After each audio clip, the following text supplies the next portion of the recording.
છે કે આજે આપણે ભારતીય જનતા પાર્ટીથી એટલી હદે કંટાળી ગયા છીએ કે આપણી પાસે વિપક્ષ તરીકેની ભૂમિકામાં અત્યાર સુધી કોઈ મજબૂત નહોતું, પરંતુ હવે આપણને મજબૂત વિપક્ષ તરીકે આમ આદમી પાર્ટી જ્યારે મળી હોય ત્યારે આ મોકો આપણે મૂકવાનો નથી.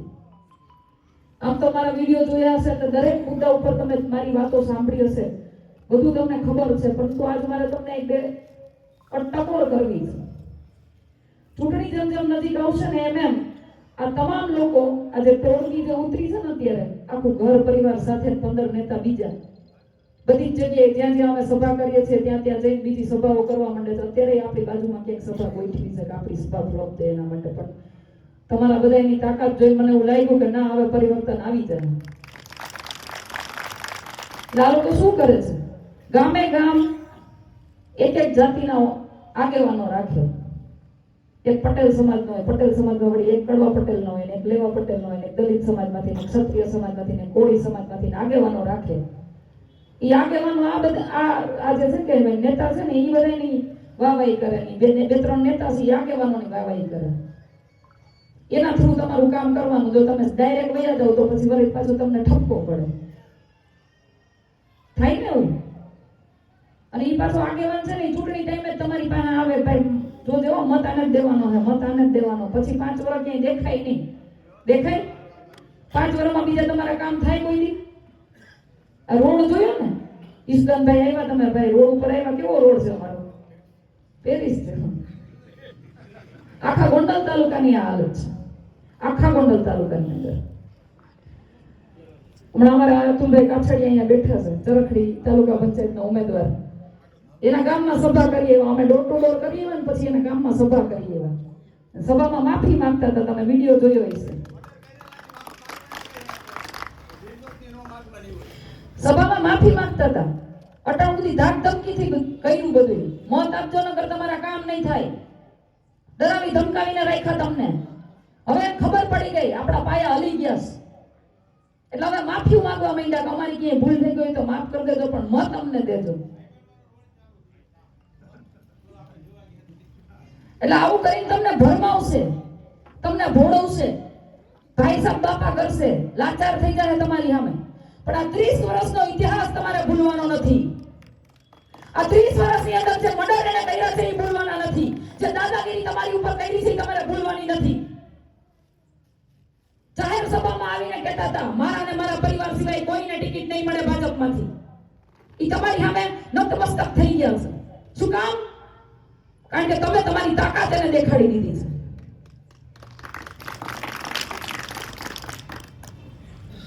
ભાઈ અમારા મહેશભાઈ ડાભી છે, મને મુદ્દો યાદ કરાયો એટલે હું કહું.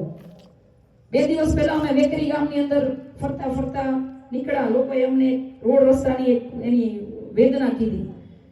જો કે દરેક સરપંચને એવું કહેવામાં આવે છે કે તારા ગામમાંથી મત નહીં નીકળે ને તો તારા કામ નહીં થાય. અને આજ તો મેં એક ગામમાં ગયા તો એક સરપંચ અમને માજી સરપંચ હતા, એને એવું કીધું કે બેન જેવી ગ્રાન્ટ આવે ને મારા ખાતામાં એટલે તરત ફોન આવી જાય. 7 લાખની ગ્રાન્ટમાંથી 5 લાખ મારે એને દઈ દેવાના, 2 લાખમાં હું કામ કરવાનું? આવી પીડા સરપંચની. એટલે વેકરી ગામની અંદર મેં ફરતા ફરતા લોકોની વેદના સાંભળી અને એક રોડનો વિડીયો મેં બનાવ્યો. તમે દરેક જગ્યાએ જોયો હશે, સોશિયલ મીડિયામાં દરેક લોકોએ જોયો હશે. એ રોડનું કામ 2 દીમાં ચાલુ થઈ ગયું. કેટલા? 2 દીમાં. આ તાકાત છે આમ આદમી પાર્ટીની, આ તાકાત છે આમ જનતાની, તમારી મારી. અત્યાર સુધી એની અમે બોલવા વાળું કોઈ નહોતું, બધાને દાબમાં રાખતા હતા. અને અહીંયા તમારા જિલ્લા પંચાયતનો ઉમેદવાર ઉતર્યો છે, ખબર છે ને એનો ઇતિહાસ? ખબર છે કે નથી? બાપ દાદા મર્ડર કરી કરીને દાદાગીરી કરી ગયા, હવે દીકરા ઉભા થયા છે, ગમે એને હાલતા ફડાકો મારી લે. જોયો ને વિડીયો હમણાં સુલતાનપુરથી? હાલતા ફડાકા મારીને પછી કે હાલો હવે સમાધાન. મારે આપણે ખાવાના, સમાધાન આપણે કરવાના, એવાને ટિકિટ દીધી છે અહીંયા. હવે તમારે વિચારવાનું છે, ફડાકા ખાવા, મર્ડર કરાવવા છે કે શું કરવું છે? વિચારવાનું તમારે છે. વિમલભાઈ સોરઠિયા ક્યાં છે? અને ધીરુભાઈ આવો, અહીંયા આવો, અહીંયા આવો, આવો બે આગળ. આ 2 વિરલાને તાલીઓથી વધાવજો એકવાર. લુણાવાડા મગફળી કેન્દ્રની અંદર જ્યારે કડદો થયો હતો ને ત્યારે આ ભાઈનો ફોન આવ્યો હતો મને કે બેન અહીંયા કડદો થાય છે, તમે આવો. અમે ગયા પછી ત્યાં જઈને અમે બધા પુરાવાય ભેગા કર્યા. એના પછી અમે ત્યાં અધિકારીઓને વાતે કરી, રજૂઆતે કરી, એનો નિરાકરણ લઈ આવ્યા. પરંતુ ત્યાંથી હું નીકળ્યા પછી આ બેયને ગોંધી રાખ્યા હતા, મારવામાં આવ્યો. અને આ બે ભાઈડા કહેવાય કે એની સામે પડ્યા, એની સામે કેસ કર્યો અને એની સામે ટકી રહ્યા. કારણ કે બહુ ધમકીઓ આવી હતી, 25 લાખની ઓફરો આવી હતી, છતાંય ટકી રહ્યા. અને એના બેયના ઘરના લોકોને પણ હું નતમસ્તક વંદન કરું છું કે આ લોકોને એટલી પીઠબળ પૂરું પાડ્યું ન કરે. એના ઘરમાં જે લોકોને દબાણ કરવું હોય ને એના ઘરનાઓને દબાણ કરે, ઈ છોકરાઓને દબાણ કરે. એટલે એકવાર જોરદાર તાળીઓના ગડગડાટ સાથે આ બે વીરલાઓને વધાવો. આ તાકાત તમારે બધાને દેખાડવાની છે. માંડવીમાં કડદો કરી લીધો, હવે પાછો ચૈણાનો વારો આવ્યો છે. મારે દેવડા સભા હતી, પેલા મને એક ભાઈનો ફોન આવ્યો 15-20 મિનિટ પહેલા કે બેન હું આજે ચૈણા લઈને ગયો તો ને તો કે 300 ગ્રામ બધાયના વધારે લઈ લે છે કે મેં પુરાવા રાખ્યા, હું તમને વોટ્સઅપમાં મોકલું, તમે જોઈ લ્યો એકવાર. અને 5-5 કિલો સેમ્પલના, 5-5 કિલો સેમ્પલના, વિચાર તો કરો. પાછા તો મીડિયામાં આવીને એમ કે ખેડૂતો આઈથે કરીને આપી દે તો અમે શું કરીએ? એટલે ભાઈ કઈ ખેડૂતોને વધારાનું છે? પાછા એવું કે ભાઈ અમારી ભૂલ થતી હોય તો અમે સુધારી લેશું, પણ અમે આ બધું જિગીસાબેન માટે નથી કરતા, ખેડૂતો માટે કરીએ છીએ. તો કઈ જિગીસાબેન હું એના ચૈણા લઈને ગયા હતા?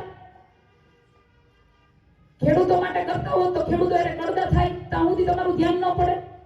અમે કહીએ પછી તમારે કરવું પડે? એમાં વળી એક ઓલા ધારાસભ્યના પ્રતિનિધિ છે, પૂર્વ ધારાસભ્ય, એક સભામાં કે જિગીસાબેને કે માંડવી વખતે જોયું ને કે કેવું કે કેન્દ્રો બંધ કરાવ્યા, 3-4 ની કેન્દ્ર બંધ રહે. એટલે હું કઈ પ્રમુખ છું કેન્દ્રની? હું બંધ કરાવું? હે તમે બંધ કરાવ્યું, તમારા હાથમાં હતું બધું. આ તો તમારો ભ્રષ્ટાચાર ખુલ્લો પાડ્યો એટલે ખેડૂતોને દબાવ્યા કે તમે જિગીસાબેનના ફોન ન કરતા, નકર અમે તમારી માંડવી લેવાનું બંધ કરી દેવું. એવું દબાણ કરવામાં આવ્યું.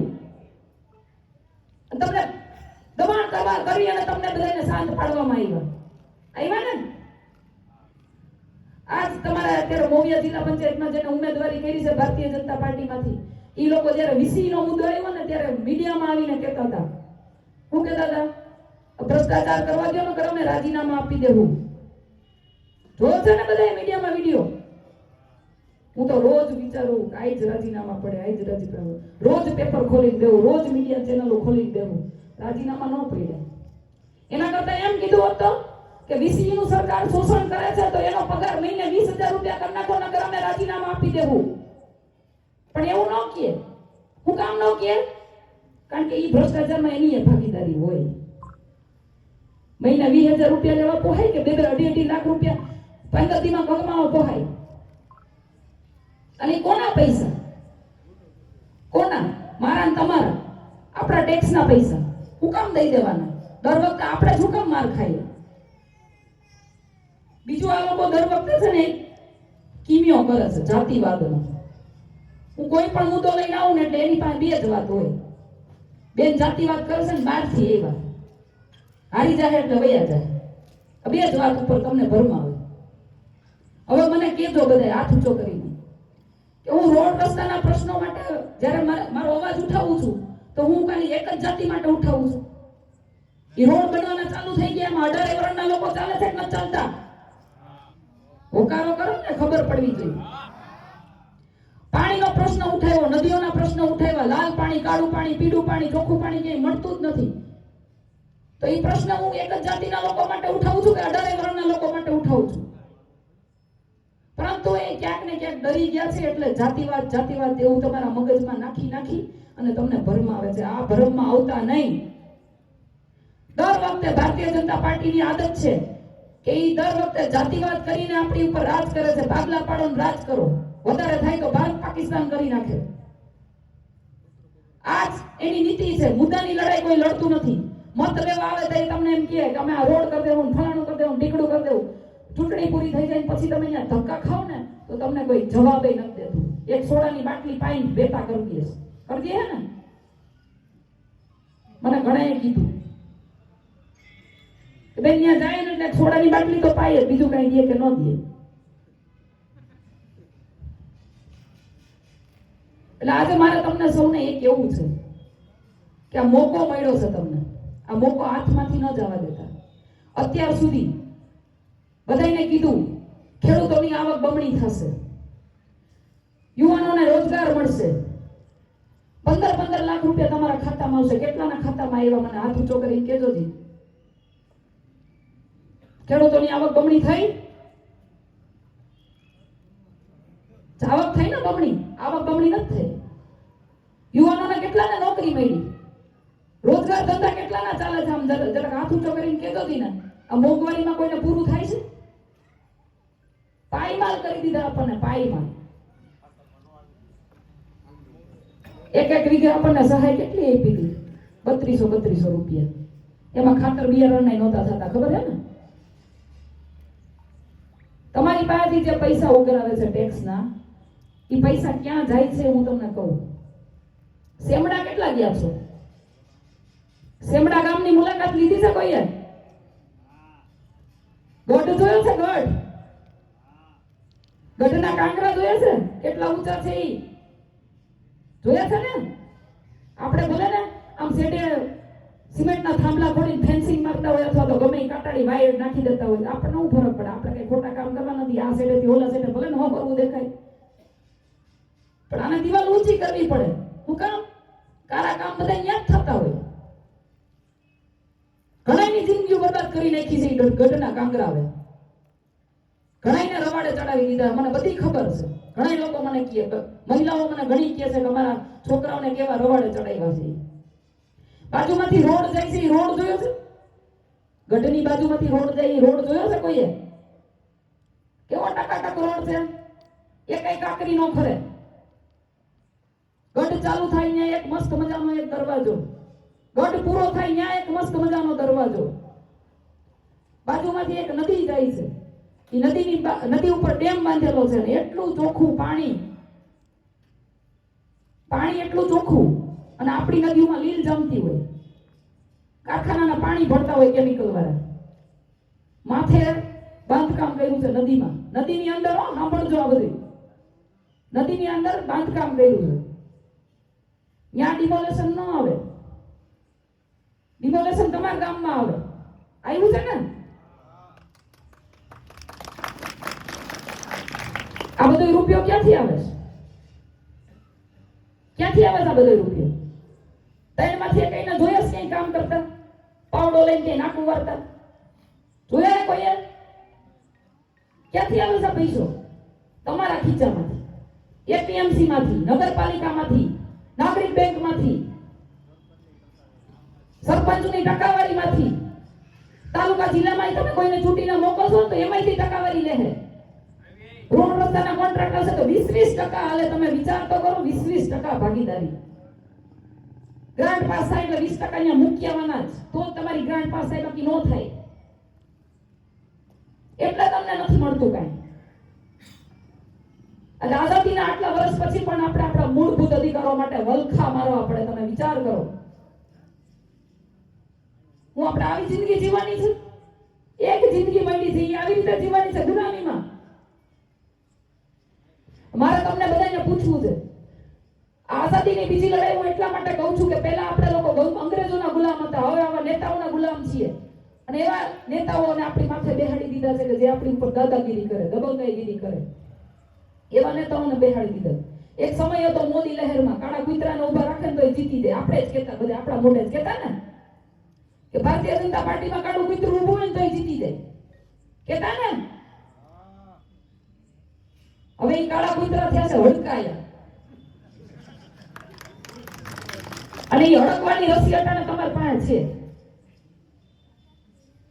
હવે કાળા કૂતરાની દવા તમારે કરવાની છે, કરશો ને? જરા હોકારો દઈને કેજો, હડકવાની દવા કરવી છે ને હવે? બસ એમ.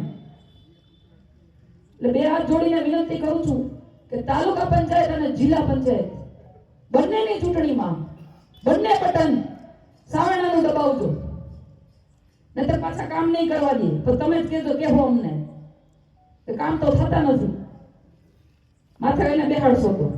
એટલે બે બટન સાવરણાના દબાવજો. અને એને ખબર પાડી દેજો કે એની ઓકાત શું છે. આ લોકશાહીની અંદર જનતા જનાર્દન છે. જનતા ધારે કરી શકે, જનતા ધારે તો સરકાર બનાવી શકે, જનતા ધારે તો સરકારને પાડી શકે. થઈ ગયા માફી માંગતા. અમે સંઘર્ષ કરીએ છીએ, થોડોક સાથ સહકાર તમે આપજો, થોડોક સંઘર્ષ અમારો, થોડોક સાથ સહકાર તમારો, એટલે હહોરવા કાઢી દેવું. તમારી વચ્ચે મજબૂત ઉમેદવારો આપ્યા છે, જેની પાસે ટિકિટ ન હોય, હોદ્દો ન હોય, છતાંય તમારી વચ્ચે રહીને કામ કરતા હતા ને એવા ઉમેદવારોને અમે ટિકિટ આપી છે. અમે અમારી જવાબદારી પૂરી કરી. હવે તમારે તમારી જવાબદારી પૂરી કરવાની છે. કરશો ને? ખોખડીને બોલજો, મને નમલા વડા નહીં આવે. બે હાથ ઊંચા કરીને મને કહેજો, આ વખતે આ પરિવર્તનની લડાઈમાં સહભાગી થશો ને? આ વખતે તમે તમારો મત આમ આદમી પાર્ટીને આપશો ને? આઝાદીની બીજી લડાઈના લડવૈયા બનશો ને? ખાસ મારે માતાઓ બહેનોને કેવું છે, ખાવાનો હાથમાં રાખીને આ વખતે ધૂળ ખેરી નાખવાના છે. કચરો બધોય સાફ થઈ જવો જોઈએ. કરશો ને? બસ આટલી જ વાત રાખી મારી વાણીને વિરામ આપું છું.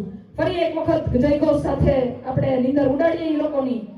વૈષ્ણવજન તો તેને કહીએ જે પીડ પરાઈ જાના.